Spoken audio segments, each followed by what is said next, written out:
Caroline, thanks for joining me this evening. The races that are happening across the country are very strategic at this time, and Texas is critical in the strategy for the takeover of America. Welcome to Right Now with Ann Vandersteel. Thank you. Thank you for having me. Absolutely. So you're running down in District 7 in Texas. Border is clearly on everybody's mind, as I know it is yours, but you also have some other concerns that we're going to get into later on in the show. But I do want to start with, first of all, was it the border that prompted you to run, or what was it about you just making you decide to jump into a political campaign? So, probably 3 years ago is when all of this COVID nonsense started. And a rumor was flying around that they were going to close our businesses. And I'm a small business owner. And I thought there is just something very wrong with that if this rumor is true that the government is going to shut down our small businesses. So that was kind of shaking number one, that there was something wrong. Number two was, the whole mask push, just constitutional right after constitutional right was being trampled upon. And that at that point is when I went back to Twitter and said, there's something far larger at play here. And really started to pay attention to everything that was going on. I was the girl that was watching Fox News every morning going, I know exactly what's going on in my government. And how far that was from the truth. Wow. So the next 3 years, I'm just complaining about politics day in and day out at work. And I thought, well, maybe, I need to be doing something about this. And so I had a campaign contractor reach out to me in December. The timing was impeccable. And so here we are. I just needed that support to get behind me so that I could move forward with this. And so I'm hitting the road just about every day, talking to constituents, talking to other conservatives, finding out where their hearts are and what their issues are. And have you found that since COVID, your small business business owner and constituents have recovered fully, or are they still suffering the effects of COVID? Did they take the PPP money? What is the status of the economy where you are in District 7?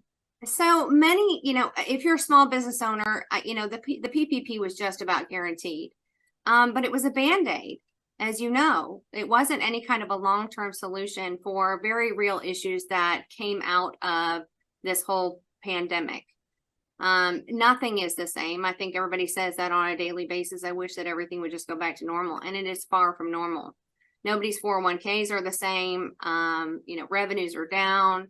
Restrictions for small businesses are up, right? We're having to still comply with the CARES Act. CARES Act didn't have an expiration.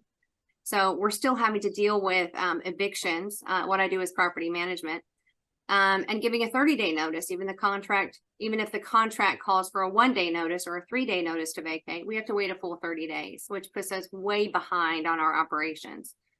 So nothing is the same. Wound up losing business because of inflated real estate prices. So clients that I had for a very long time wound up selling because the price was just too good to turn down.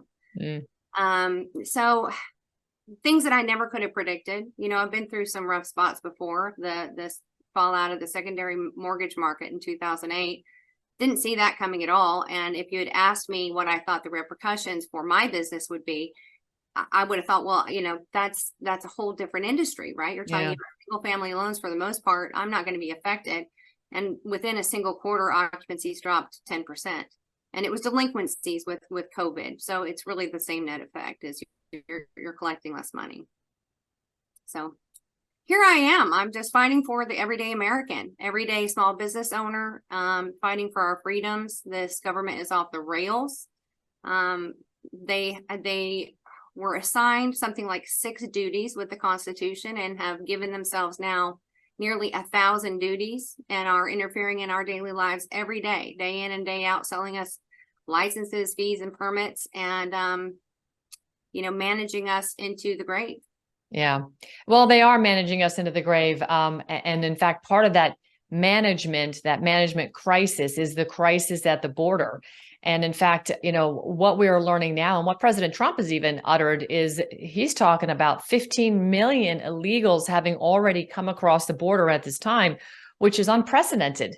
I mean, we had the best border control possible during the Trump presidency. And what we're seeing today is an actual 180-degree departure from, the Title 42 restrictions remain in Mexico to what we're seeing what we're seeing is just the full-on government funded in partnership with the United Nations and non-governmental organizations. These corporate constructs, whether they're for or not for profit, are aiding and abetting criminals across our border, ergo treasonous behavior. And it's being enforced, in fact, by these unconstitutional, never elected bureaucrats like Secretary of the Department of Homeland, I call it insecurity, Alejandro Mayorkas. Right.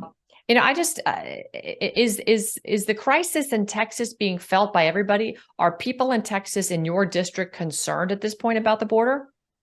I have met numerous people who have been affected by this, and I'm going to say the most.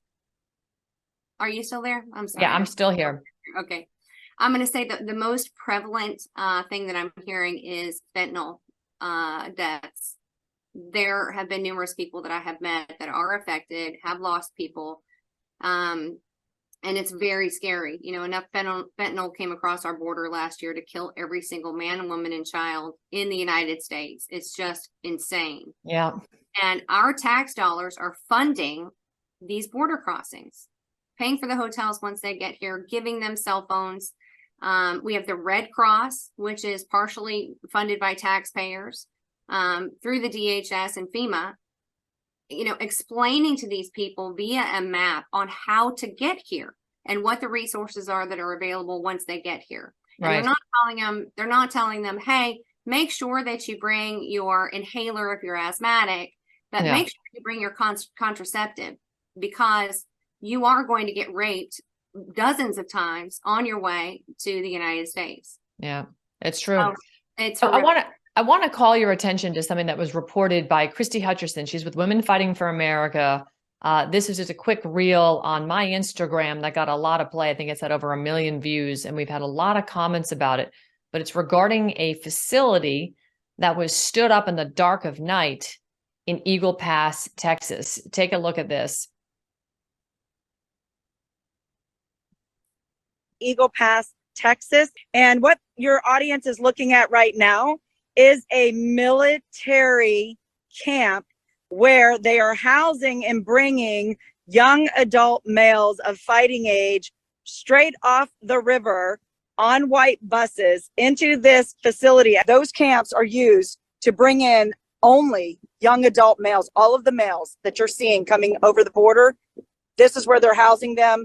This has been a planned, coordinated effort to take down the United States of America, I believe, like a Trojan horse from inside. So what can the people in Eagle Pass, Texas do in the county that you're in to stop what is happening? I mean, obviously you're there exposing it. What should they be doing? Our congressmen, our governors, they need to act, and they need to act now. I'm telling America right now, stop living under a rock. This is an active, well-coordinated invasion into the nation. We have Iran's Revolutionary Guard and Cut forces flying into Venezuela. The Venezuelan government is then giving them passports and proper documentation. They're being absorbed in these caravans. It's mostly Venezuelans coming in, all males. If you think that fertilizer is not going to be utilized, those ammonium nitrate that can be used as massive bombs. Timothy McVeigh, when he blew up the Oklahoma City bombing, I think it was only 2 tons that he used. 26 tons went missing. Is it going to take multiple little mini 9/11 events for America for you to wake up? I am live in Eagle.